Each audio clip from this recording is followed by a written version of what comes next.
2. Shtanga bilan yuqoriga Chingizni va atrofdagilar sizni qanday qabul qilishini o'zgartiradi. Bu faqat mushak emas, bu obro' yaratish hamdir. Quyidagi mashqni bajaring va qancha tez joy egallay boshlashingizni o'zingiz ko'rasiz. Birinchi gantel bilan yelka bosish. Harakatni to'liq pastga tushirib, kuchli itarish bilan yuqoriga chiqaring. Ana shunda yelka hajmi hosil bo'ladi. 2. Shtanga bilan yuqoriga tortish. Tirsaklar yuqorida, trapetsiya muskullari qattiq bo'lsin. Bu baland gavda va haqiqiy kuch yaratadi.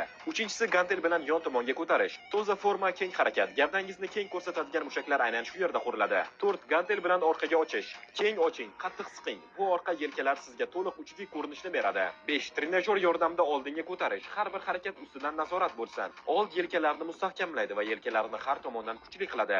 6. Gantel bilan yelka qisish. Og'irlikni ko'tarish, yuqoriga qattiq siqish. Yelkadan ham baland turadigan triceps mushaklarini yaratadi. Kuchli yelkalar yurishingizni, turishingizni va atrofdagilar sizni qanday qabul qilsa kerak emas. Mana bu mashqlarni qil, hamda qo'llaring kuchayganini ko'rasan. 1. Qiyalashtirib tirsak tayanchida turish. Lekin qo'l kaftini emas, barmoqlarini yerga qo'yib ushlab tur. Bilakdagi unutilgan mushaklarni yoqadi bu. 2. Devor oldida kaftni orqaga cho'zish. Dastlab oson ko'rinadi, keyin qo'l yig'lay boshlaydi. 3. Barmoq bilan anjumaniya qilish. Temirday siqadigan ushlash kuchini beradi senga. 4. Og'ir narsa olib yurish. Sumka, chemadon, qop haqiqiy hayot kuchini quradi bu senga. 5. Turnikda osilib turish. Jon ham taslim bo'lgisi keladi bu yerda. 6. Guruch bilan mashq. Gurishni ol va qo'ling bilan mahkam siq. Bilakni oxirigacha kuydiradi. Qisqa qilib aytsam, bilakni kuchaytir hamda qo'ling gapirsan. To'liq qo'llanma uchun Telegram kanalimga obuna bo'l.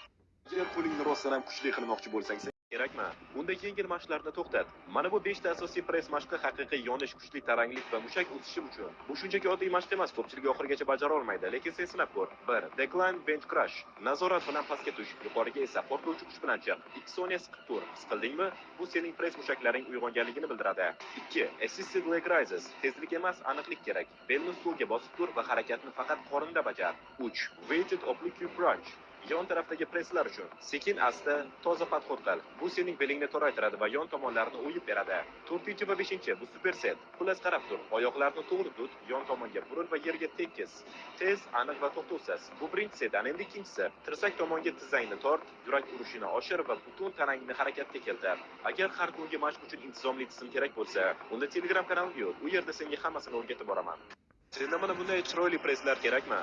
Mashqlari shunchaki hazil, yengil og'irliklar, beparvo bajarilgan podxodlar va zaldan chiqishing bilan yo'qoladigan ishlar. Kuchli qo'llar shunaqa bekorchilik bilan qurilmaydi. Qo'ling katta bo'lishi uchun har bir harakatni nazorat bilan og'irlikni his qilib bajarishing kerak. Mana qo'llaringni rostdan ham kuchaytiradigan haqiqiy mashqlar. Birinchisi arqon bilan bolg'acha ko'tarish. Mushakni to'liqcha o'z, keyin oxirigacha qis. Bu mashq oldingi biceps va pastki bitsepsni xallashtiradi va qo'ling jiddiy ko'rinadi. 2. Triceps stanokida pastga bosish. Harakatni oxirigacha nazorat bilan bajargan, to'liq ochib yop. Tricepsni yengingdan chiqarib yuborish darajasigacha yirtgin. 3.